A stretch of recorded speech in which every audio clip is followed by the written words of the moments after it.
This is important to say here that this consultation is a shared space, and we look forward to your active and valuable participation in the deliberation, in the reflections, and I hope that this discussion is not just a discussion, but a step towards policy change, towards a real solution, and let us discuss to move this discussion to action. So by the end of the day, we will have some concrete, actionable outcomes. So with that hope, I once again welcome you all, and may I now request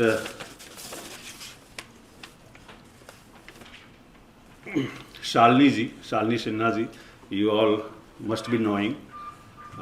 She is heading WIEGO for the Asia region, and she is head of strategic planning and partnership. I may be wrong, so she can she can correct me later. Please have your seat. So Shalini ji has two roles here.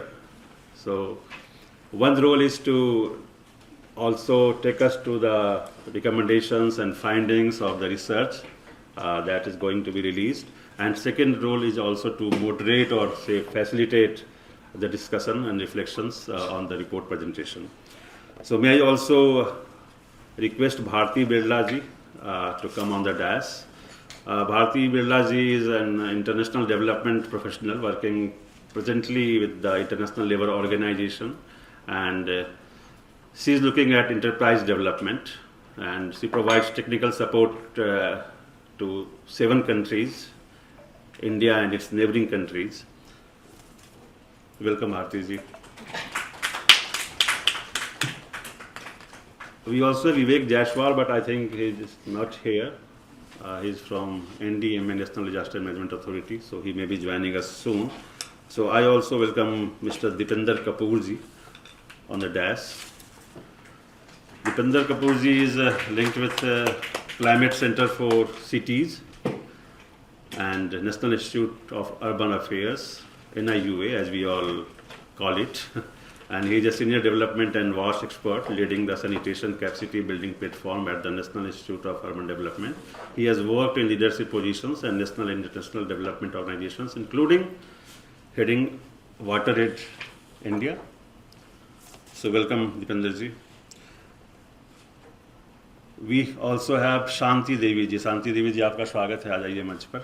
Shanti Devi जी हमारे साथ जुड़ी हुई एक street vendor हैं, और ये गर्मियों के दिनों में, आजकल के दिनों में इन्होंने फिर शुरू कर दिया है. लोटस टेम्पल अगर आप घूमने जाएंगे तो लोटस टेम्पल के ठीक सामने अगर बहुत ज़्यादा आप गर्मी से परेशान हो रहे हो तो शांति जी खीरा, ककड़ी, जितने भी लोकल, रीजनल, सीजनल और सस्ती सब्जियां हैं वो खिलाती हैं और लोगों को गर्मी से बचाती हैं, और फिर वो लोटस टेम्पल में जाकर वो शांति का अनुभव करते हैं. 6 बजे उठती हूँ, 5 बजे उठती हूँ, सारा करके बच्चों का सब देखे. मंडी से आते 12 बज जाते हैं, उसके बाद यही काम करती हूँ.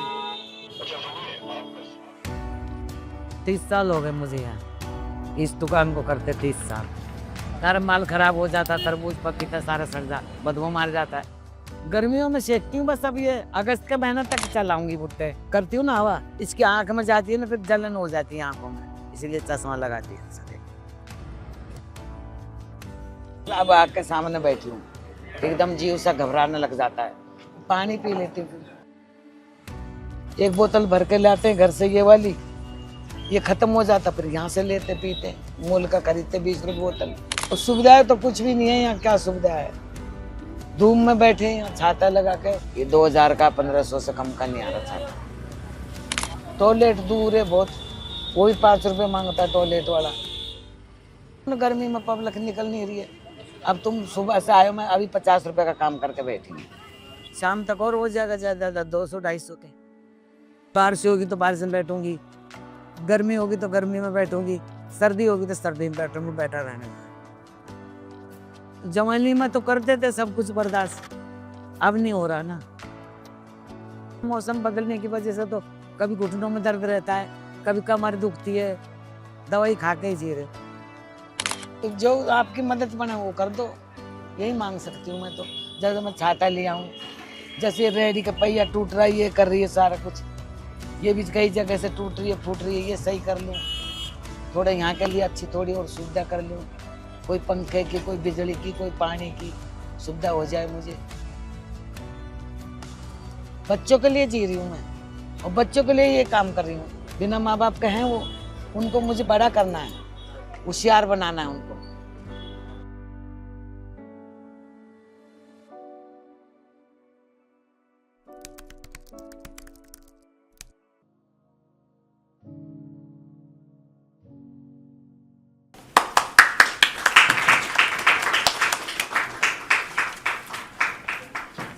We can open it now.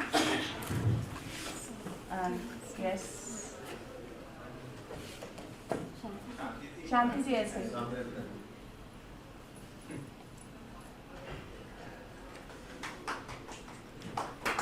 Thank you. Thank you. So I'll begin now with presenting the report that we have just released, and may I call my colleague Rituraj to share the presentation with me, as he has also shared the work with us and led us on this research that we did last year in the summers. So Rituraj, please start. Before Rituraj starts, I want to begin by thanking all those street vendors who have participated in this research, thanking Janpahal who have facilitated this, and all the grassroots workers of Janpahal, some of them are here, who have facilitated this field work that we were able to do with the help of Janpahal grassroots workers. So before we begin, before we present, we really want to thank you. आप सबका धन्यवाद करना चाहते हैं जिन्होंने इस research में, शोध में हमारा साथ दिया, फील्ड में हमारे साथ गए, और वो स्ट्रीट वेंडर्स जिन्होंने इसमें पार्टिसिपेट करा और अपनी बात को बहुत खुल के बोला. सो आप सबका धन्यवाद. Good morning, everyone, and thank you for all for being here today and for your continued engagement and support. The purpose of this presentation is to share the key findings of our research on climate change and urban informal economy, heat stress, and street vendors in Delhi.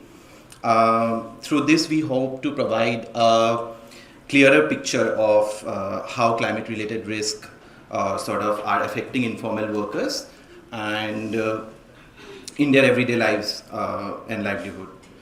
We also hope this presentation will help us think more concretely about the findings and what it means for urban policy, planning, and climate responsive strategies in Delhi, and especially from the perspective of climate justice and inclusion. Just to give you a quick overview of informal employment in cities, climate change we know is the global phenomenon, but it impacts are felt mostly sharply in cities, and Delhi is a very strong example of that. And according to UN data, UN Habitat data, 64% of the population faces high exposure to disaster. But when we bring this closer to home, we can see how we can, how relevant this is for Delhi. And Delhi is already experiencing climate stress, whether in the form of extreme heat or heavy rainfall or flooding. And in Delhi, around 76% of the urban employment is informal. This means that the majority of the people are working in the city are outside formal employment status, and they often lack social protection, secure workplaces, and stable incomes. Just to again give you a quick overview of our research overview, the slides we are trying to show here that apart from generating evidence, our research aims to strengthen policy and advocacy at the local, national, and global level. And our central concern is ensuring that the experiences of and needs of informal workers are fully recognized in climate debates. This work spans across 3 countries, Thailand, India, and Brazil, with 3 occupational groups: street vendors, home-based workers, and waste pickers. And in Delhi, we are doing this with street vendors and home-based workers. And this research has a two-pronged approach. We are combining phone-based surveys and key interviews, informal interviews. So basically the project seeks to connect evidence with global policy conversations on climate justice, and by doing so, we sort of aim to influence how adaptation and mitigation are framed, and also ensure that informal workers who are central to urban informal economy are yet highly vulnerable are no longer invisible in climate policy processes. In Delhi, we are seeing more frequent intense heat waves, unseasonal rainfall, and serious waterlogging during heavy rains. And the summer of 2024 was the hottest on record, with temperature crossing at 45 degrees Celsius in several regions of the city. And now imagine this experience, experiencing that not from inside an office or a home, but standing outdoors on a pavement or a footpath for 8 to 10 hours a day. So street vending is one of the most visible forms of informal work in Delhi, and across India it employs around 16.5 million people, which is about 3% of the country's workforce. And in Delhi, roughly 9% of workers are engaged in street vending. And these vendors are directly exposed to climate stress. Extreme heat affects their health and productivity. Sudden rain or flooding damage their goods. Waterlogging prevents customers from reaching them, and in many cases, a single day of disruption means the complete, loss of income. So this research again is conducted in partnership with Janpahal and Seva Delhi, and basically overall we are trying to look at what does climate justice look like for those who are most exposed, yet most essential in this city. A quick research overview and objectives about the research. We are trying to address a research gap here. Like, while climate change impacts on informal settlements are studied, its effects on informal employment remain under researched and absent from key climate governance processes. And also a worker-focused inquiry with surveys, focus groups, and interviews with home-based workers and street vendors in Delhi, and we are trying to document impacts and coping strategies. About the objectives, firstly, we are trying to monitor and make visible the impacts of climate change on urban informal workers, to understand workers' current coping and adaptation strategies and how to enhance them, and strengthen worker movements policy and advocacy at local, global, and national levels, and inform key local and global advocacy processes. This is a quick overview of the methodology we have used to monitor baseline conditions and impacts in Delhi. We began by preparing a very detailed list of respondents well in advance and inviting them to participate at specific times and locations. And each survey session started with a very clear introduction of what our objectives are, what is the process is going to look like, and we also issued a heat advisory given the context of extreme temperatures in Delhi. And the surveys were conducted in a very controlled and supervised manner. We were present there, our partners were there supporting, and we did it in markets, in open spaces, public parks, partners' offices, and informal work locations. And in addition to the interviews, we carried out key informal interviews with experts to sort of deepen our understanding of local dynamics, and we comprehended this with infrastructure mapping, which is again another crucial part of our research. This is our sample and coverage in Delhi. We did again baseline and impact baseline during March, which is 25th March to 9th of April, when there was not much heat. And then again we went back in July, where there was peak summer, 8th July to 18th of July. And we covered 17 markets in both baseline and impact rounds. And for the second phase of the survey, which is the impact phase, we deliberately went back to the same set of workers we had interviewed during the baseline. So this is sort of a longitudinal approach, and which it's really important for the kind of questions we are asking, because instead of treating the two rounds as sort of snapshots with different people, it sort of allowed us to follow the same individuals over time. Demographics of the sample. Overall 4 in 10 vendors, this is in our sample, overall 4 in 10 vendors are women. almost half, which is 46%, are between the age of 36 and 55. And goods sold at food vendors 46%, non-food vendors 41%, and services 13%. So this is again infrastructure mapping, which was a very crucial part of our research. How we did it is basically, we wanted to go beyond the survey process and actually understand the physical conditions in which street vendors in Delhi are working. So alongside the survey, we conducted detailed site level mapping across selected markets, which is across 17 markets. And basically this mapping focused on the overall condition of the vending site, including access to water, electricity, sanitation, and shade. We also looked at whether the space had any formal recognition of vending space, vending zone, and we did site visits along with it, photographic documentations, observations of these markets, and discussions with vendor representatives. So in round one, if you look at the workplace infrastructure of these markets, in round one, we saw that only 29% of vendors reported access to toilet, just 27% had access to any form of shelter or shade, and only 12% had access to clean water, and most importantly, women vendors report lower access to toilets and shelter. Out of the 17 markets studied, we look at the structural gaps. It became more clearer. No formal vending zone for 14 markets, which means evictions remain very common. 12 out of the 17 markets were located directly on footpaths, making them highly exposed and insecure. All 17 markets had no municipal water access. 15 had no municipal water access, which means that vendors must purchase water, which increased their daily cost. 3 markets had no toilets at all. Out of the 17 markets, 12 had paid toilets, and only 4 had toilets that were usable for women. And 9 markets, vendor had installed their own shade structures like umbrella, tarpaulin sheets, because none was provided or available. So why this infrastructure mapping matters is that, it tells something very critical about this research. Climate vulnerability is not about, just rising temperatures or heavy rain. It is also about infrastructure neglect. So infrastructure mapping sort of allowed us to connect climate exposure with the everyday working conditions. And what we see clearly is that inadequate infrastructure is increasing climate risk for street vendors in Delhi. And so with that, having moved from the broader overview, context and methodology into the substance of the findings, I would now like to hand over to Shalini, who will take us through the results of our research. Thank you. I have to press here? Yeah.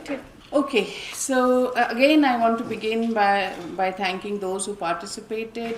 Seva Delhi, women members of Seva Delhi were part of the survey as well, and they are a very unique group of vendors doing recycling of clothes, and some few other vendors, as well as vendors who are associated with Janpahal. So survey findings, I'm not going to overwhelm you. You have the policy brief, but just a couple of findings I want to present over here because I think they have an important bearing of what we're going to discuss today.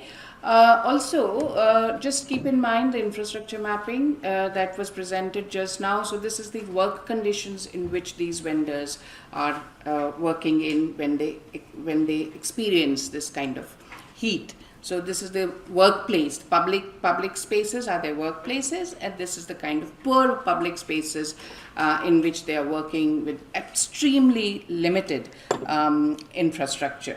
So what we see is that 96% of the workers saw lower demand, which means lower footfall. There were less customers coming in to buy to the market. 90% vendors reduced working hours for various reasons, including heat and low footfall, and 72% reported losing stock due to heat damage. Remember, in our sample, we have food, non-food vendors as well, and within food we may have cooked or uncooked food. So what it shows is a direct financial erosion for vendors who are already operating in a very insecure environment with very thin margins. Then we looked at health impacts and coping strategy. We tried to understand. One was definitely in the 2 rounds, we see a considerable increase in increase in health ailments. The question asked was, did you visit the doctor in the past month? And the response multiplied several times when we went in during the heat. And please remember that there may be instances of discomfort and poor health where you don't visit the doctor. So this is only documenting when you visited the doctor. And then in terms of coping, we asked if they had borrowed money, and in the first round 37% said they had borrowed money in the past month, but that really increased to 81%. So debt seems to be increasing and borrowing seems to be the coping mechanism that we see. Naturally, there's a gender disaggregate over here, and debt increased more for women than for men for various reasons. Also, one of them perhaps could be that they are borrowing from informal sources, so and are unable to, their income is also not enough for them to be unable to repay. I also want to say that in the health there may be care responsibilities, increase in care responsibilities for women, which further has an impact on their economic activity. So that's the gender thing.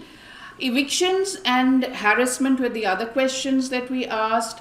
And as you can see, it's not less. 42% were reporting increased harassment even before the heat set in, and 25% were saying increased evictions. But that really increased during the hot months, and heat-related hardship was, as it is low income, etc.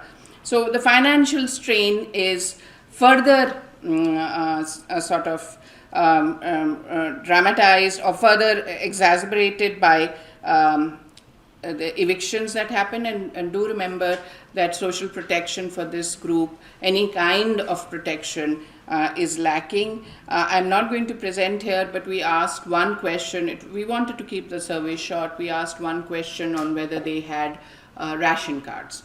And the reason why we asked ration cards was because we feel that is the basic denominator of any kind of welfare measure that they should have. And 60%, 60 odd percent, I don't remember the exact number, but 60% said that they had. But which means that 40% didn't have, which means that it could be, so even the basic welfare measure is not reaching, despite we are saying one card, one nation, and many other schemes that we have.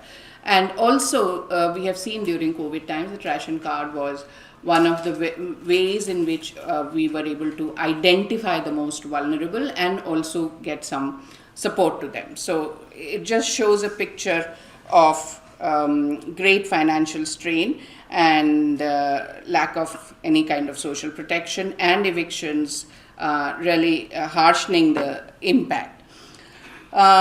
Early warning systems also we asked, and what we found was fewer workers were getting early warning systems. But I think this sample may be a little bit skewed because we went with organized workers who are working with empowered organizations. So early warning systems were subsequently, even as we were doing the survey, and we'll talk about it in the later sessions, were really upped as the heat came up. And so actually if you go to vendors who are not organized, maybe it would be dramatic.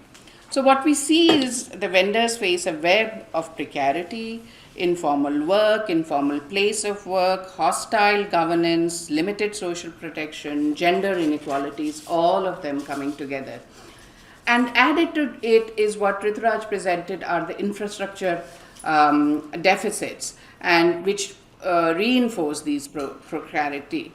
So coping and adaptation strategies have also costs, and also need infrastructure like water, etc., none of which is either available or freely available.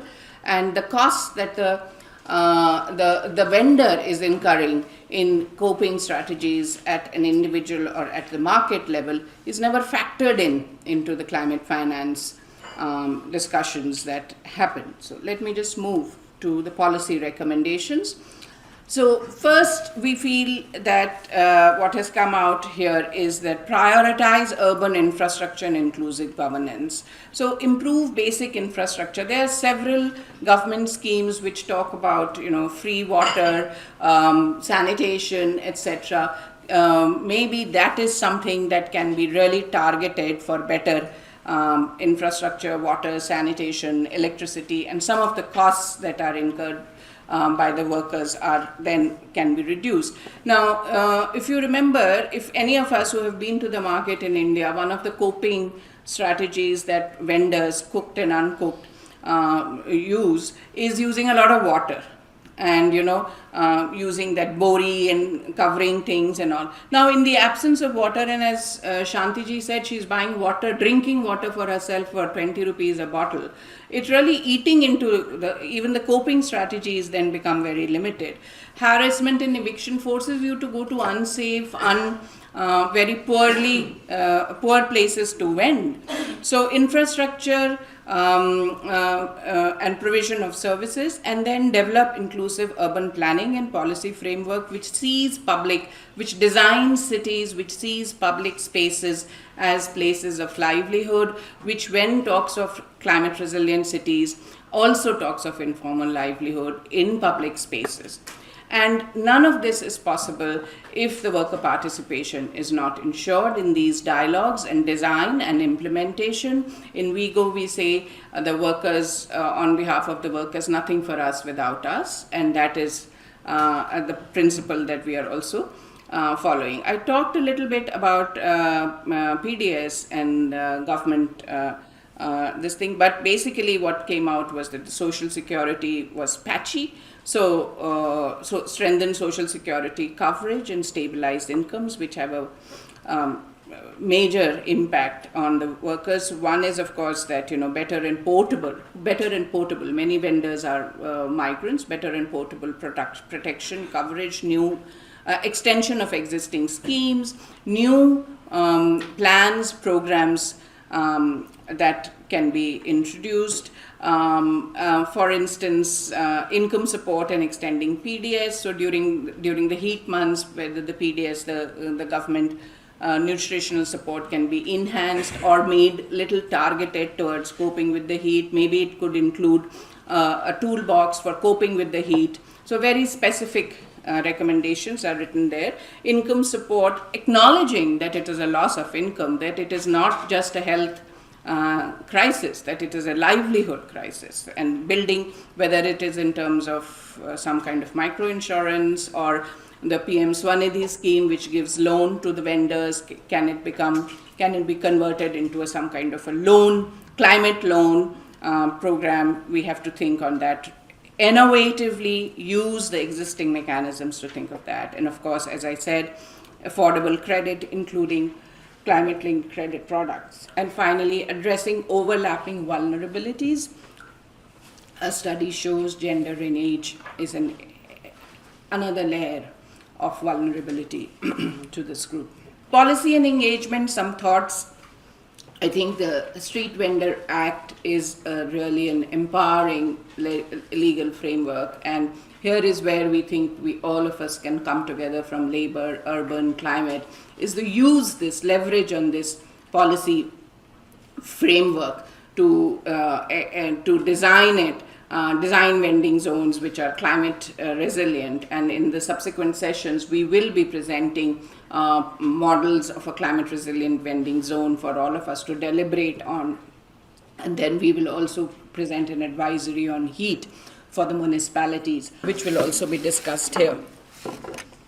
Heat is not going to wait for our workshop or discussions. There is an urgency to extend coverage, and I think now as we approach the hot months, we have to get to it very quickly at all levels.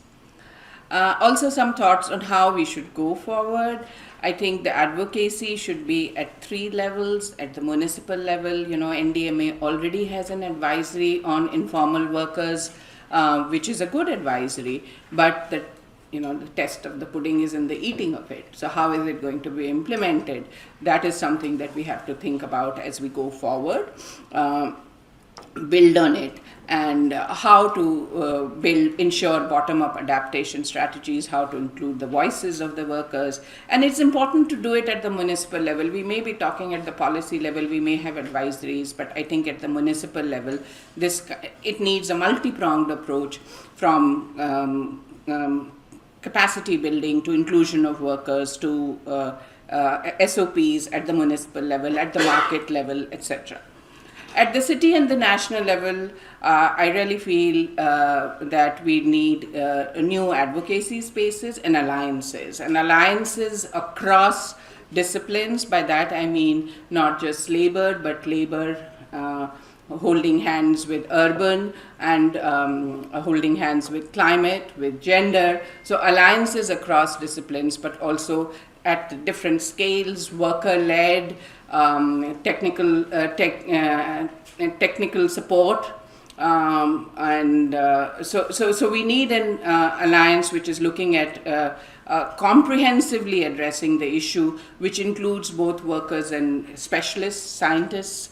We will have some of them in the subsequent sessions, but I think the emphasis, as Dharmenderji said in the opening remark, is to build these kind of alliances, find spaces to build it, and align with the policy, and keep scanning the policy spaces to understand where to go in the existing space, and also to leverage and demand and ask, advocate for newer interventions. At the global level, the climate is much talked about, but there is relatively less on informal spaces, informal workers and climate. And even when there is work about informal workers, street vendors is one of the groups that is talked about, but relatively less. I think this conversation has to be strengthened with evidence, with experiences, with capacity by both the worker movement and the academic research organizations, and ensure that the global policy discourse captures livelihood impact, and with all its nuances, sectoral, gender, locational variations. So I'm going to stop there. Thank you. मैं शांति जी के लिए जल्दी से हिंदी में 5 minute में बोल देती हूँ. शांति जी, हमने एक शोध करा था जिसमें हम 500 आपके जैसे लोगों के पास, स्ट्रीट वेंडर्स के पास गए थे, और हमने पूछा था कि गर्मी से क्या प्रकोप होता है, और लोगों ने कहा, जैसे आपने उस फिल्म में कहा, वही बात को 500 लोग ने आगे बढ़ा के बोला कि खरीदार कम आते हैं, काम हम कम कर सकते हैं, खर्चे बढ़ जाते हैं जैसे पानी का, और कोई सुविधा नहीं है जैसे पानी, शौच जो आपने बताया वहाँ पे, वो आपने जो फिल्म में कहा वही हमारे रिसर्च में भी निकला है. तो मैं आपके साथ ये शेयर करना चाहती थी. May I now request Bharti for her comments and suggestions, and so please, Bharti. Yeah, please go ahead. Yeah. Thank you so much for the presentation of this report. I think it brings out very important challenges where we need to think collectively, as you rightly said. We need to look at how different stakeholders can be brought together, because these heat waves are no longer, episodic climate events. They are now more structural, more intensifying and posing risk to workers and to workers' safety and health and income.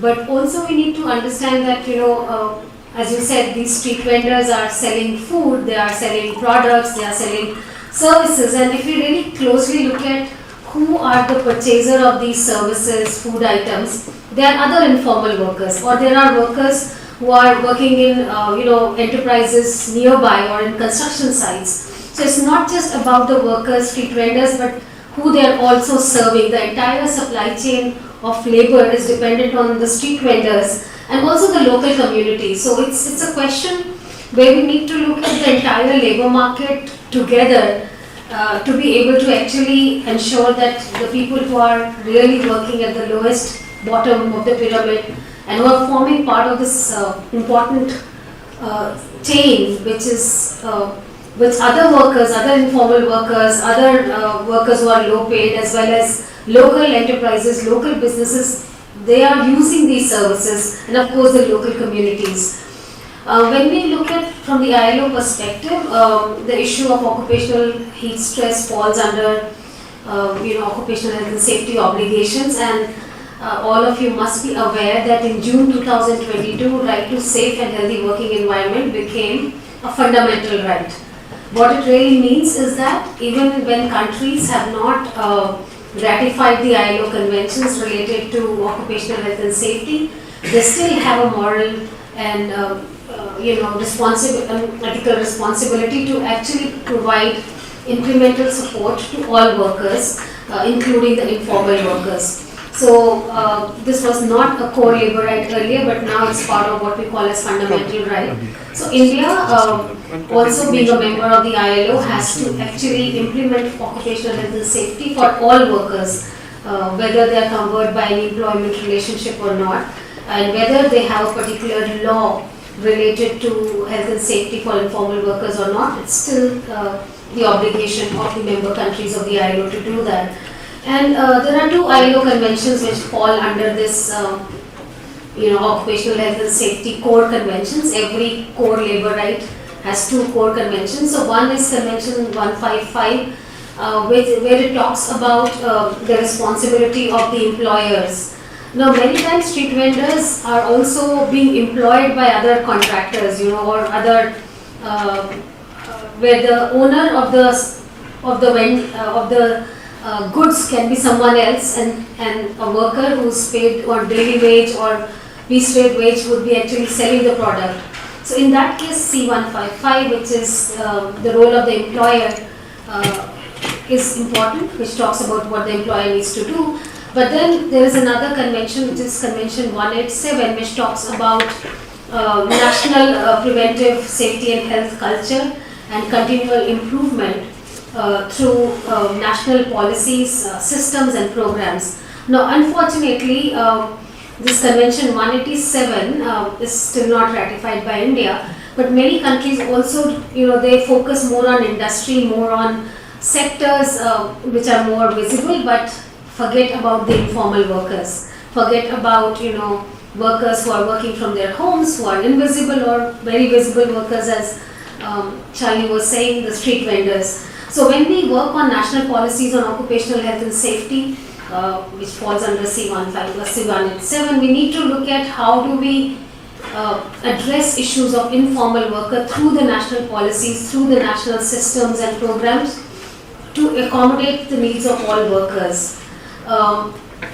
And one more thing which is also very evident from this research is that we have standard preventive universal principles to look at heat issues, and they're pretty common, when you're working with people who are expert on dealing with heat strokes. But what we also need to understand is that these universal principles cannot apply universally to everyone. There needs to be sector-specific, task-specific adaptation that needs to be done. Just to give you an example, if we are talking about agricultural workers, they are more exposed to high solar, they have high solar exposure, and then there are seasonal peaks, there are dispersed work sites. Many times workers, if you look at plantation workers or other agriculture, sugarcane workers, they have to cut a specific amount or pick specific amount of leaves, for example, to get paid for that particular day. So there is a lot of incentivization on piece rate wages, which actually makes the workers do more work. Or similarly in the construction site, they have different kind of exposure.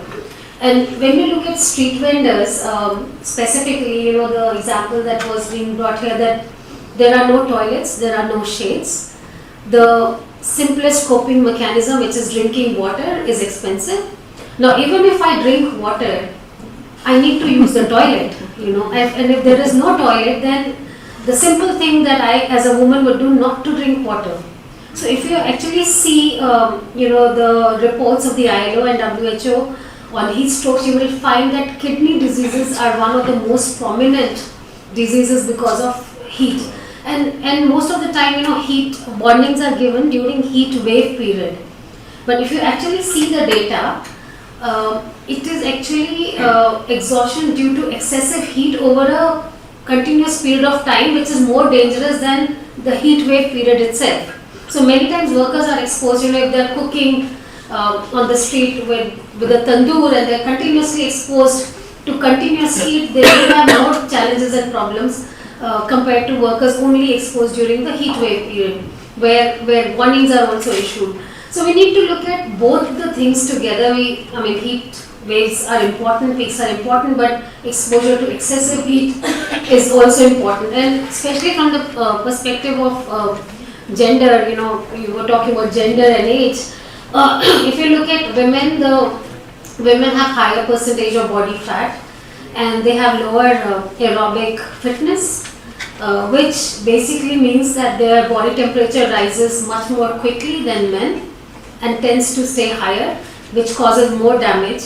And most of the street vendors, when they sit, if they're not drinking water to cool themselves up, you can imagine what could be the impact. So what I'm trying to say is that universal principles for addressing heat issues are important, but we need to also look at what kind of sector the workers are working in, what kind of exposure they have, what tasks they are doing, what age they are, what gender they are. So it's important to look at this in a totality and not just, have more customization. Many times we also speak a lot about PPE, like shelter or having a shelter or rest periods. But if you look at the occupational health and safety guidance, we need to follow the hierarchy of control. So hierarchy of control basically means that you first need to remove the heat hazard. Now in many cases we cannot remove the heat hazard, heat is there. So the next step is, how do we actually have engineering control? Can we change the environment in which they are working? Or if we cannot do that, can we have administrative controls? By administrative controls, we basically mean, can we have the markets early morning and late evenings? Allow the workers to actually stay longer during the night period, or allow them to start their market vending much earlier, so they're not exposed to the heat period during the peak heat time. So first is elimination. Okay, we cannot eliminate, so that we understand. Second is engineering. Can we have shelters where workers can be under a climate resilient shelter where they can work there? Or administrative control, allowing them to work when the periods are cooler. And the last one is basically the PPE. PPE protects only the worker, not everyone around. And PPE sometimes are, not breathable. They are heavy. So normally we also take off, these PPEs if there is excessive heat. So there's no design innovation also in PPEs, and I think that's where we need to look at it. I remember I was in Sri Lanka, and there was this worker who was actually trying to break the coconut shells in a machine. So he was throwing the coconut shell, and the coconut shell would break in the machine. And he was in peak scorching heat. He was wearing a helmet, a scooter helmet. Can you imagine a worker 8 hours wearing that helmet, sitting on a high, chair? He couldn't even get down for the toilet because you have to continuously throw the coconut into the machine, and for 2 hours he's sitting with this whole, because if it removes the helmet, then the coconut shell can hit his head and he can get injured. So we really need to see what kind of work people are doing, what kind of PPE they need, and need to design them accordingly. Some of the lessons that we've learned, you also spoke about heat insurance, and also looking at different measures related to heat. We also found that it should be a worker center program. As you rightly said, you need to talk to us if you're designing something for us. So I think that's very important, and the preventive principles need to look at how to customize and adapt as per the needs of the workers for whom this is targeted. And also sometimes, as I said, they focus, many of the insurance products focus on heat waves rather than the exposure of the worker to excessive heat. So how can we bring that conversation together? And we also found that we need layered and continuous triggers. So for example, if the heat has gone up continuously for 2 days, immediately we release the insurance payment so that the wage loss can be compensated. We cannot wait for 15 days to release the payment because everyone lives day by day, whatever they earn is what they consume. So it needs to be layered, and of course we need to keep the gender lens in mind because women, during the heat period, they cannot sit for longer time. They have increased care responsibilities. People get sick during that period, because of excessive heat or rain. So their care work increases, their income reduces. So how do we look at gender issues, especially in these insurance and programs is important. And of course, looking at the grants and loans, can we have these climate resilient grants is important. ILO has this just transition principles, which looks at how do we move towards low carbon economy. And it's very important that in these principles, when we are transitioning, doing the transitioning, when we are making national policies, it's very important to look at the voices of the workers, have a social dialogue with employers, workers, government, but also multi-stakeholders who should be part of these conversations. And it should also look at how do we focus on the fundamentals, which is occupational health and safety as a fundamental right for all workers, irrespective of whether we have occupational health and safety laws for informal workers or not. By virtue of India being a member of the ILO, they have to look at it in an incremental manner. And of course, social protection, insurance, and also looking at how all these workers, street vendors are operating in a labor market. But sometimes we think of labor market only as industry or formal enterprises, and we forget that the economy is also built up because of the home-based workers, street vendors providing food to other informal workers. So all these chains are linked together. So we cannot think of labor market policies without taking the issues of street vendors and informal workers. And I think for any kind of climate discussion, street vendors and voices of the street vendors must be included. I mean, it actually also makes sense for the government, because if you look at the occupational health and safety data, most of the people think about accidents. But out of the 7,500 people who die every day because of occupational health and safety issues, only 1,000 die because of accidents and injuries. 6,500 die because of occupational diseases, which we are not thinking about.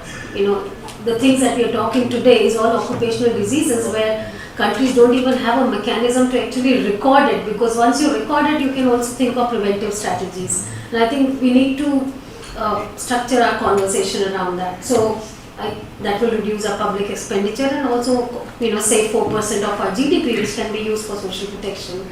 So I think with that I'll end. Thank you, Shalini. So thank you, Bharti, very much. Thank you. We have with us a special guest, Mr. Ranjan Bora from National Disaster Management Authority. Very welcome, sir. I would like you to address the gathering now.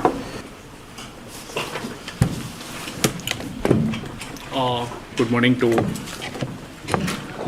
respected delegation sitting in the dais, all the representatives from the different ministries, organizations, including the post organization.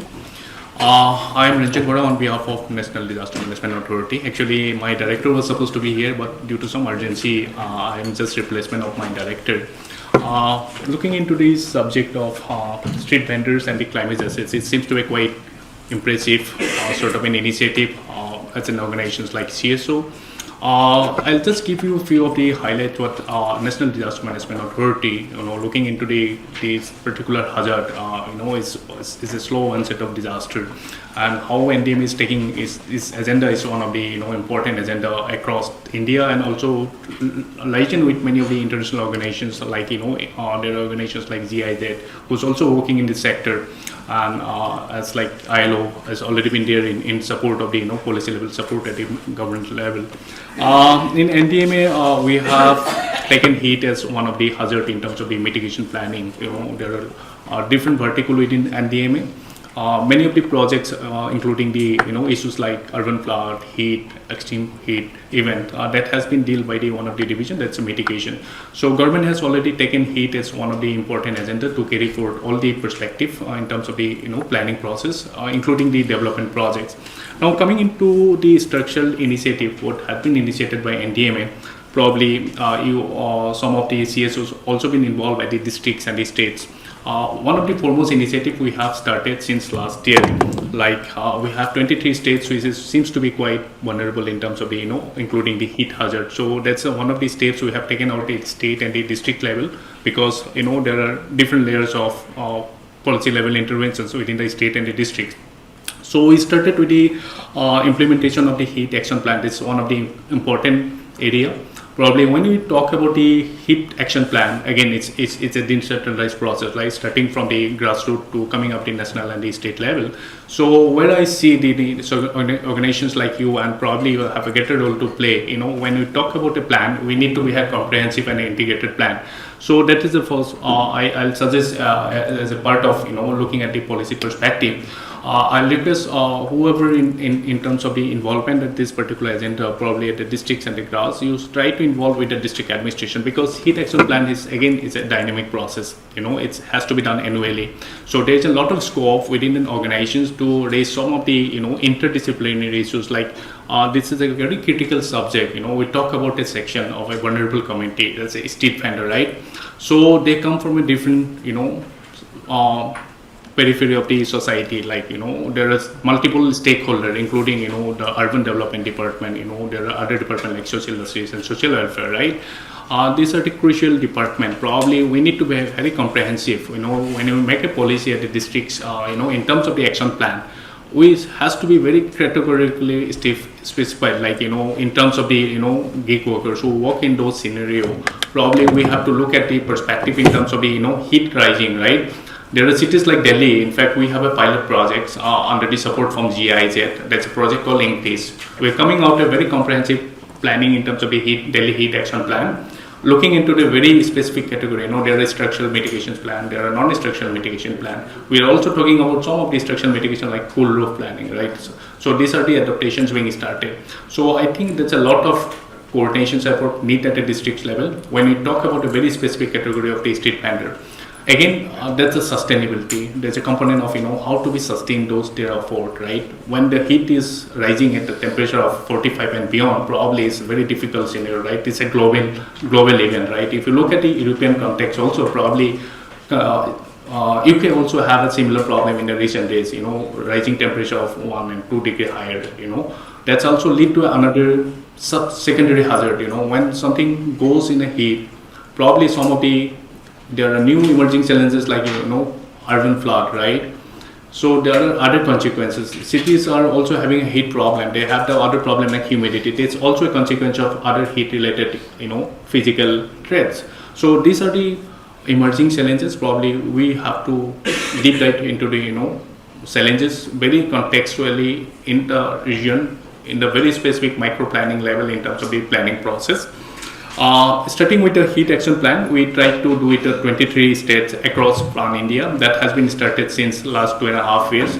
I request all of my colleagues from the CSOs try to engage with those state authorities or the relevant department. Like every state, they have the state disaster management authority. Probably that will be the platform where you can look into being involved in this in terms of the mitigation planning. Of course, national level, we try to have a lot of collaborative networking with the CSOs and the other ministries, because this is one of the cross-cutting issues. We need to involve the Ministry of Housing, because we talk about the shelter, right?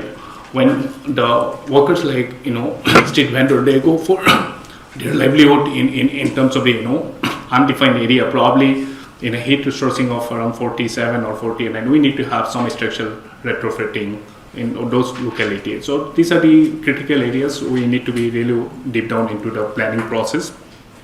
Again, ma'am has also highlighted very important aspect of the early warning, right? We know temperature when rises, there are critical agencies like there are government agencies like IMD, or there are different players also who gives early warning. So how this information is going to that particular section of the vulnerable community, that's again one important area. Looking at the probably all of us know the weather pattern, right? we go into the apps, we can know the next 7 days weather forecasting scenario. So how this message being transmitted to the community level, right? So this is the another area probably we can look into those perspective. Probably organizations like us, we are also disseminating in a different communications through different channels, but we need a lot of engagement with the civil society organization. So this is the critical area we need to be really involved in terms of the coordinations, giving the seasonal and the monthly early warning mechanisms to those particular segment of society. Now coming into structural and spiritual strategies, we have initiated a cool roof initiative. That's one of the agenda being carried out. All the metropolitan city, including Chennai, has a very demonstrative pilot project which has been initiated by one of the UN organizations like UNEP. So I request all of you to just go to the Chennai interventions in terms of the cool roof strategy. This is one of the base model. We are also trying to replicate one of the base model to across other states of India which is having the similar problem. So I think that's one of the interventions probably we need to be carry forward. Of course, public awareness, we already know that's how the current day interventions in terms of the message goes to different channel, right? We have the messaging system, right? So like in NTMA, we have the common alert protocol. That's one of the messages, when disasters are going to happen in somewhere in terms of the early warning, we disseminate to large scale of messaging. So these interventions probably also be roped into the heat action plan. If something in that scenario, probably how CAP will be utilized in those scenarios. So these are some of the public awareness. Maybe some of the local social media also plays a crucial role in terms of the awareness on those scenarios. Of course, the informal sector, like we are talking about the street vendor.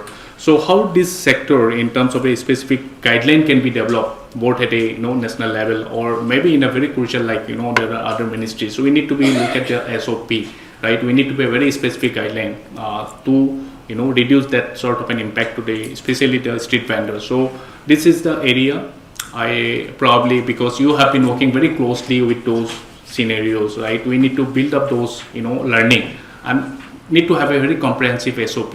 So this guideline, of course, when we make a district level micro planning in terms of the heat action plan, there are certain guidelines, but again in terms of the disseminations that need to be rope around to that particular vulnerable section. So again, this one of the greater area we are looking into in terms of the policy level decisions. And of course, they're very critical sector in terms of the medical preparedness. Of course, when heat at the level of 48 or maybe around that scale, so there are a lot of health hazard, right? So what is the initiate actions can be done with the support from the public health emergencies, right? Of course, like district, like director of health services, national level we have the ministry. So the ministries are doing well, but again, we need to have a very comprehensive action plan. That again, it has to be localized effort. So I think that the medical preparedness is one of the greater area.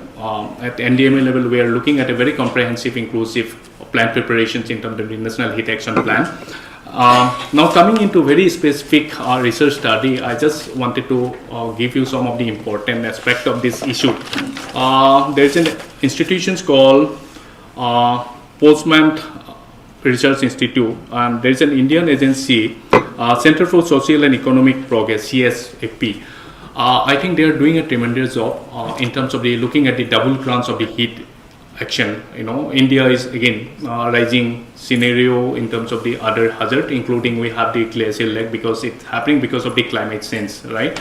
So heat is a part of one of the agenda this organization is taking for their study. The climate change is creating as a double crunch for many of the economics and the society. So I think that's one of the research study they have taken up and they are going to publish it by October. Try to have those sort of an engagement with those economic research institutions because they give you very comprehensive strategy in terms of the probabilistic figure. If temperature goes beyond 50, what will be the scenario? Including the other segments of the this sector, informal sector. So this study will give us a broad idea in terms of the planning process. So we are also trying to have those input from those academic research institutions. There's a German-based organization. I think they are doing a tremendous research work in this area. And of course, at the national level, being as one of the apex institution in terms of the disaster preparedness, prevention, in terms of the relief and rehabilitations, NDMA, we are always looking forward to have a collaborative engagement. So I am not a technical person in terms of the mitigation planning. I'm from a different division altogether. We are looking at the international collaborations in terms of the disaster risk reduction effort. At NDMA, we have also engagement with bilateral MOUs with the partner countries and the multilateral interventions. In India, we have the leading in terms of the BIMSTEC, one of the multilateral organizations, Bay of Bengal Multi-Sectoral Technical Economic Cooperation. So BIMSTEC, we have different working areas. Like we have the disaster management, one of the core area. Within the disaster management, the climate change adaptation is one of the core area of action plan, looking at the 7 member states, member countries within the neighboring of India. So we are developing a very comprehensive climate action plan with the support from the MOFCC. So these are the greater, perspective in terms of how the climate change, in terms of the, global warming, or in terms of the heat action plan. What are the immediate action in terms of the short-term interventions for 3 years within the perspective of India and beyond that. We are also taking cross-learning exercise. Like ma'am has already highlighted Sri Lanka, what's happening in terms of the, that particular worker. So probably some of the best practices we can also call out from those specific, member state. If it's replicable, definitely we are trying to do in terms of the model project. So I just giving you a highlight in terms of the bilateral cooperation, in terms of the multilateral effort. And I just concluding here on behalf of NDMA, we are looking forward to have that sort of engagement. Although I'm not prepared in terms of the technical perspective, very specific to the informal worker, but we think it's a very important agenda. We need to look at it holistically. Whether in terms of the social perspective or economic parameters. Again, risk is one of the area we're talking about, parametric risk insurance. Of course, we are also working with a risk financing mechanism. Probably this one of the specific sector we really need to be work it out. What will be the mechanism if they have lost in terms of the 2 days? What will be the quantum of relief, or maybe in terms of the compensation that has to be worked out. We look forward for some of the suggestive guidelines from ILO, because ILO has a comprehensive model in terms of the risk mechanism transfer. So these are the area we are really looking for those sort of an engagement. And I welcome all of you for these brief discussions. Probably this is a new area for me, and whatever I learned today, I'll try to give it to my seniority so that we can have a comprehensive workout on the action plan for the coming years. Thank you so much. It's okay now. Thank you. Thank you so much, first for finding the time and then giving very concrete suggestions.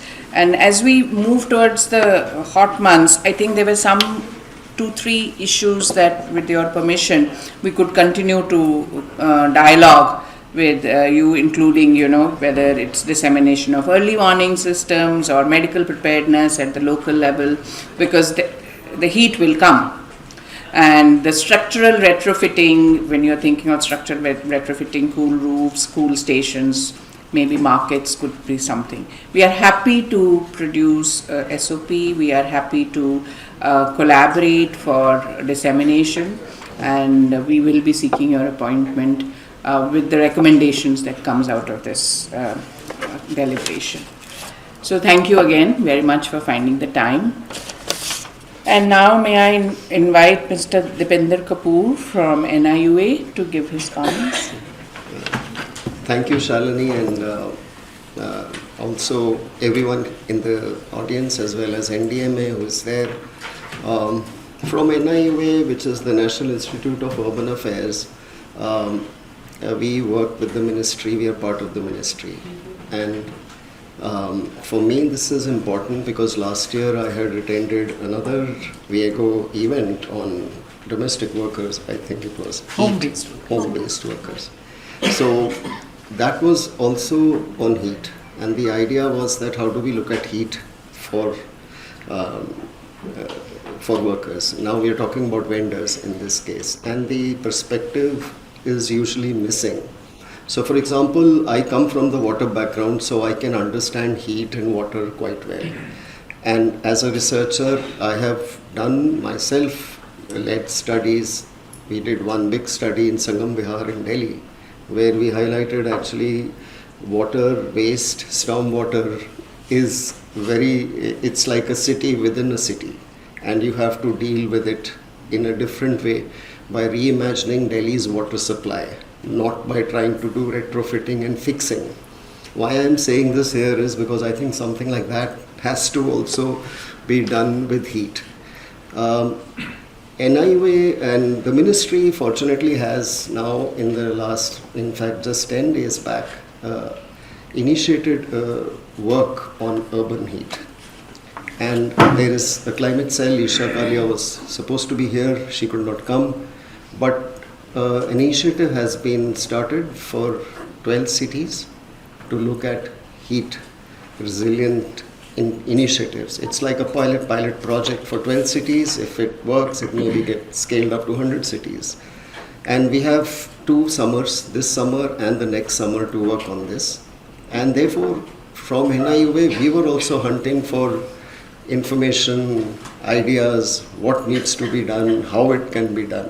So we were in touch with several of organizations. UNEP, we were talking to our own activist friends, so that what we can do in this intervention doesn't become a techno-managerial intervention. And therefore we are very happy ILO, and we would like to engage as soon as we can with WIEGO, ILO, NDMA. With NDMA, in fact, NIUA is anchoring the Delhi Urban Flood Mitigation Program. Why I am saying that is, again, we were happy that NDMA took up a nature-based solutions perspective rather than a drainage perspective, which you see is the other perspective of urban flooding. It is not about flooding, it becomes about water conservation. And it's reuse of treated wastewater. So these elements from NIUA we were able to bring in, and we were happy that NDMA owned it up and they promoted it. Coming back to this urban heat, or rather my own experience, I joined NIUA, I was with NIUA for 5 years till 21, and then I rejoined after a 1-year teaching stint at Shivnadar and 2 years with CSC. In July I joined back and for the climate cell work here. And what I found here was that the way it's such an important field, but the way the work has been going on is quite ad hoc. So for example, the first initiative which NIUA took in 2021 was setting up a climate smart cities assessment framework as a nudge for cities to think about climate and climate action. And therefore this climate smart cities assessment framework worked on 5 sectors: energy, water waste, greening, solid waste, and mobility. 5 sectors it tried to find indicators to nudge cities to do a voluntary assessment of their progress or commitment or projects or initiative, and it was a 5-star ranking framework, very similar to Swachh Sarvekshan, I would call it, because I come from the water sector. So the idea was that you show action in these 5 areas which are under the municipal domain. So what is not in your municipal domain, you don't do. But here also, if you see, heat and flooding is in that sense a next step. These 5 are all sectoral things. So from there, the focus shifted to climate action plans, for city climate action plans. And as this very good collection of recommendations which are here, which we will use for our heat project, one talks about the heat action plans remaining guidelines and not legal binding mandates. The climate action plans also were in a way I would say very preliminary steps towards identifying climate priorities for cities, and therefore then there were heat action plans as NDMA is doing. So there are various organizations doing different things, and then of course we have city development plans And just as Ms. Birla was mentioning, when I come from the water sector and sanitation sector, PPEs were also introduced in the water sector as an afterthought. That's now we have to also work on PPEs, because we worked on sanitation systems, treatment technologies. Now let's talk of PPEs. And I was with the Gates Foundation sanitation program that time, and a lot of work went on infrastructure creation of decentralized STPs, PPEs, and city-wide inclusive sanitation, CWIS, came at the very end. So there are very few organizations and there is very few good work out there, and I think it's very important to integrate all of that into the HEAT initiative. So there is all this experience which is there. So don't start with PPEs. That's what that should, in fact, you should not have a PPE if your system is good. So the idea should be to get rid of PPEs rather than to make PPEs as an intervention itself. Under the HEAT resilient actions for the cities, we see the challenges that most cities make it a hotspot mapping exercise.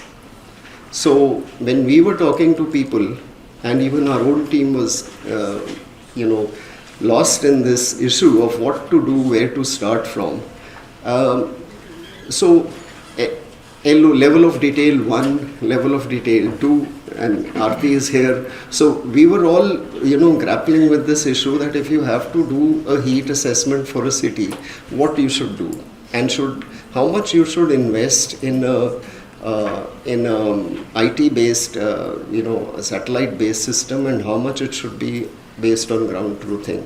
So I think the 12 cities we have got to work on provides us with a good opportunity to assess and test some of these methodologies, how much we can actually rely on these IT systems and how much we can organize as consultations, or maybe just start with some priority interventions and learn from it.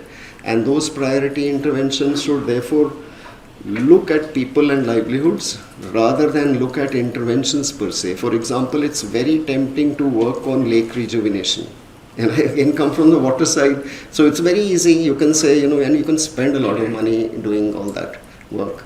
But if you work on street vendors and livelihoods, it may be very difficult to actually do something on the ground in a short project, or it may not exhaust your budget.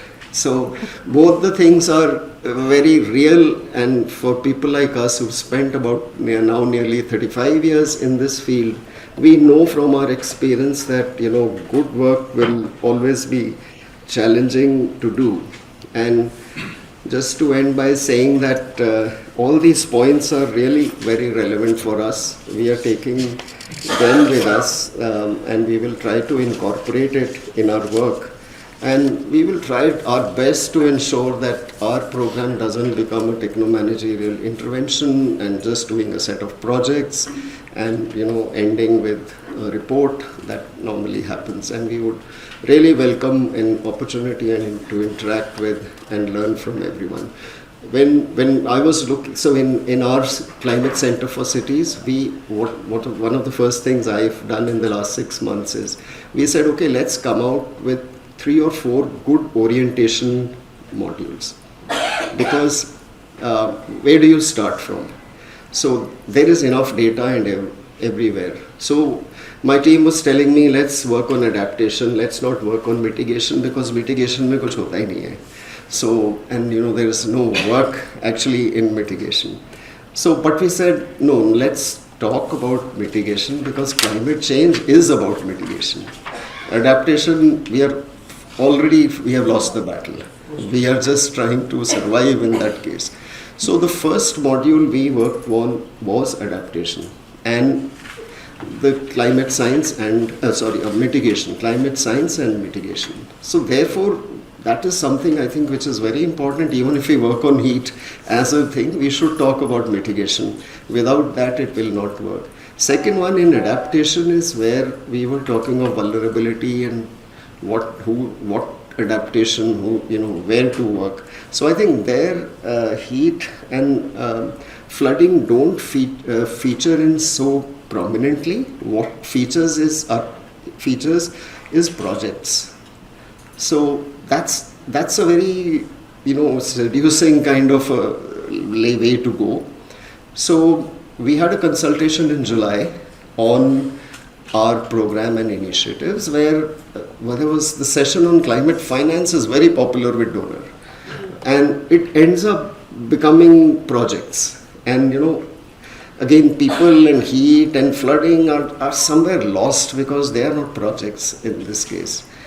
And therefore on climate finance we had to do one of our modules because that was being so much talked about. So it becomes restricted to instruments of financing, green bonds, and for different kind of interventions. So again, it is for flooding, heat, and something. Heat, sorry, wasn't there, but water, waste. These are the kind of interventions which are normally done. The fourth area, so we did one on mitigation, one on adaptation, one on financing, and the fourth on institutions, climate institutions. Why I'm saying this is because this is being promoted nationally, climate cells. Now climate cells are coming up in different cities, states, but there is again no clarity.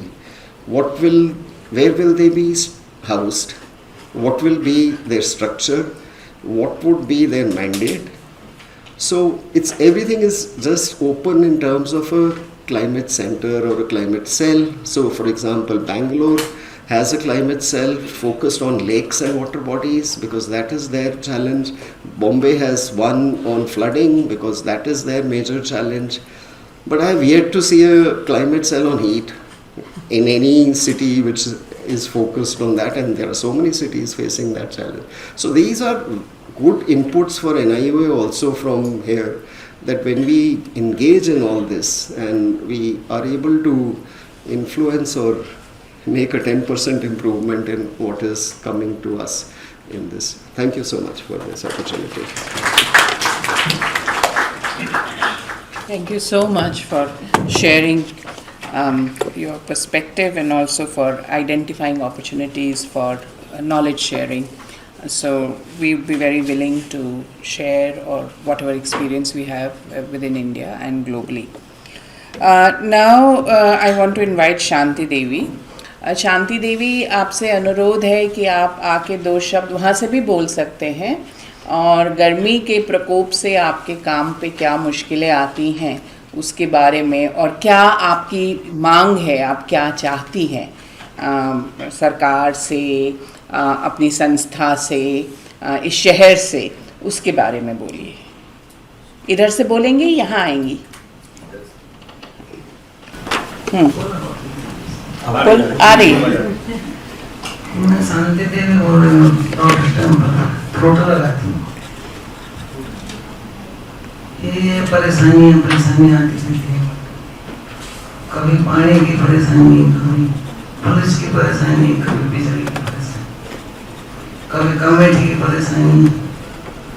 जब से पटरे बैठे जब से परेशानियाँ चल रही हैं. मैं फोटो लगाती हूँ, गर्मी में भी खराब हो जाता हूँ और कोई सुविधा नहीं है इतनी सही है हमारी वहाँ. बहुत परेशानी हुई है. पानी बहुत दूर से लाते हैं, उसको पास से लेते तो 20 रुपए की बोतल पियो. पानी की कोई सुविधा नहीं है. पुलिस आ जाती है तो माल को फेंक देती है, उठा देते, भगा देते हैं वहाँ से. और ये तो काफी सालों से बैठे हैं, फिर भी बैठने नहीं दे रहे वहाँ लोग. बहुत परेशान करते हैं. कमेटी आती है तो गाड़ी को उठा के ले जाती है, तो माल को उठा ले जाती है, फिर दोनों भागते फिरते हैं. अब ये क्या समस्या बताएं आपको, यही समस्या चल रही है सारी. मेरे 2 बच्चे हैं, मेरा बेटा खत्म है, वो भी है, उनको मैं पालन पोषण कर रही हूँ. उन्हीं के लिए मैं जी रही हूँ, उन्हीं के लिए मैं कमा रही हूँ. मेरा पोता है 17 साल का, पोती होगी मेरी 14 साल की. उनको है, उनके माँ बाप खत्म हो, माँ को हो गए 12 साल, बेटे को हो गए 4 साल. से मैं उनको पालन पोषण कर रही हूँ।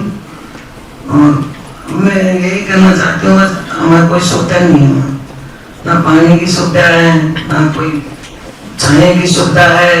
वो छाता लगाते तो गर्मी में हमारी बहुत बुरी हालत हो जाती है, एकदम धूप पड़ती है, पसीना पसीना हो जाती है।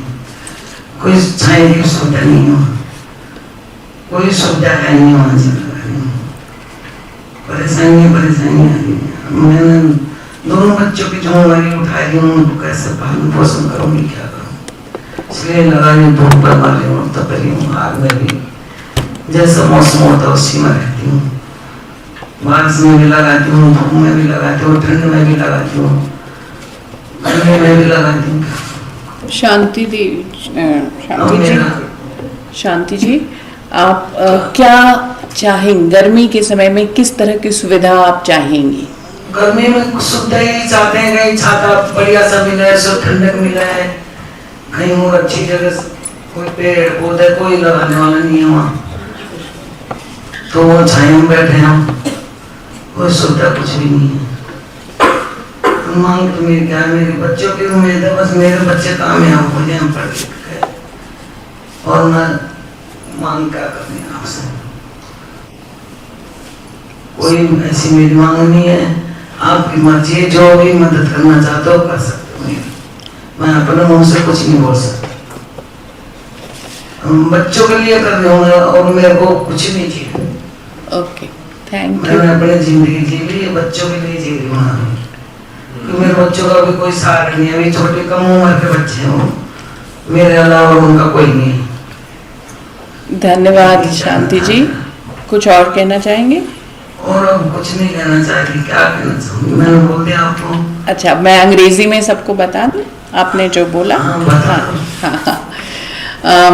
So Shanti Devi highlighted the fact that she is a single woman-headed household looking after 2 grandchildren, and she talked about the various problems that she faces with water, electricity, lack of shade, and harassment by committee and by police. By committee, I think she means municipality, and by the police, which is very constant. The second thing she talks about, that food gets bad, the water is so far off, we have to pay for it, takes time, so there are time costs, etc. And when the police and committee harass them, there is loss of goods that they are trying to sell. That she highlighted very poignantly, and also very poignantly said that there is no choice. I have to look after my family, so I have to work irrespective of the season, irrespective of harassment. And many thanks to all the panelists. Now may I invite Aran to please come and give his reflections. Thank you very much, Shani. Thank you for having me. I'm here. We don't say this in this professional gathering usually, but because I'm here because I'm a fan of the work of WIEGO. It was wonderful to hear the work of a long association with WIEGO, including with SEWA, which includes an immersion program of which now 20 years ago, I have to say, Shani, we're not getting any younger. And WIEGO's, SEWA's and the other organizations' commitment to raising the voice of marginalized groups, particularly informal workers and particularly women, is phenomenal and so important. I want to thank you for carrying out this study, continuation of showing continuously the relevance of the work, the unique position that you take. Again, raising the voice of people. I now work. I work for the International Development Research Center, which is one of the collaborators in the global in this study. Another global study, some similar in COVID, had similarly such important results. I now work for IDRC on a climate change adaptation project, and I see, and I think the colleague from NIUA was referring to see that there is an increased attention to inequalities in how we look at the impacts of climate change. But I'm here to say it is not nearly enough. I think even the words of vulnerability to climate change And I came to this point when I come back to my very small health issues that I have. When I was here in 2 years ago in the summer, wonderful colleagues phoning me up and said, Ian, how are you doing in 50 degrees Celsius? I live in Canada where we prefer -20 to go skiing, and I said like, well, thank you very much, very nice that you called, but you have to stop doing this because I am perfectly fine with the heat. And on the course, like here's my air conditioning, I get into a car to get. And this is really important for the kind of advocacy that you do. People like myself, many people, except for very few people, can protect themselves against that. And I felt like I am not vulnerable to climate change, right? I mean, I'm not denying climate change. Let there be no misunderstanding. Climate change is absolutely real. The impacts are real.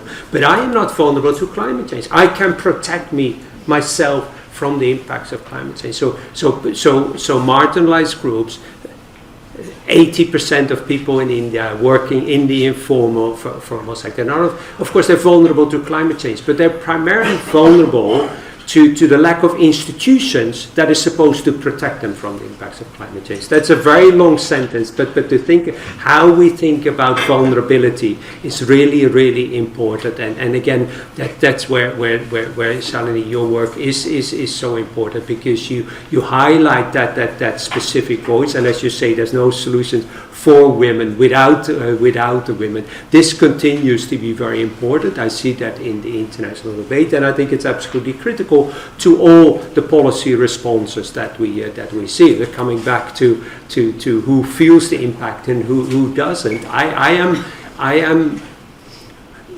I'm a student of history, and I know that issues became central to policy, often when it impacted the people that were in power. And that's the great challenge that you have here. The worst impacts are felt by the people that are voiceless. Right. This is not a climate change issue. This is a structural issue, and again, therefore, this work is to elevate those voices is absolutely critical. And with that, to say also, and it's wonderful to have the colleague from NMA. It's like, and that has to be working in partnership. That has to be work. We need to co-produce the solutions. We have to make sure that solutions for groups are with groups.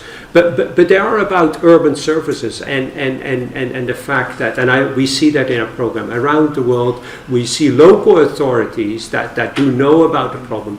They're always, I'm sure you'd also look, that there's a scarcity of money to do things, but partly because of that, local authorities are looking for effective solutions. And what we do know is that the co-produced solutions tend to be, they necessarily co-produce because those impacts are so local to specific groups, but also tend to be more effective. And that was the last thing I wanted to say. Very much encourage you, and we'd be happy from our work to work with you as well, to see how we can leverage, to make sure that we, as you leverage, articulate those voices and develop the partnerships that lead to those necessary solutions. But mostly just to say again, a wonderful, such important study, congratulations and thank you for having me. Please. Thank you. I think we need to close the session. We are running quite late. I know, Naga, you have a question for Bharti, and I'm going to connect the two of you over coffee. So thank you so much to the panelists for being here, for very good inputs, for giving a direction. So the idea is not to do research. The idea is to take the evidence to worker movements, to policy change, to also conceptual changes of how we address issues of climate or heat. And I hope in this workshop, this is the first step that we are taking towards that. Thank you.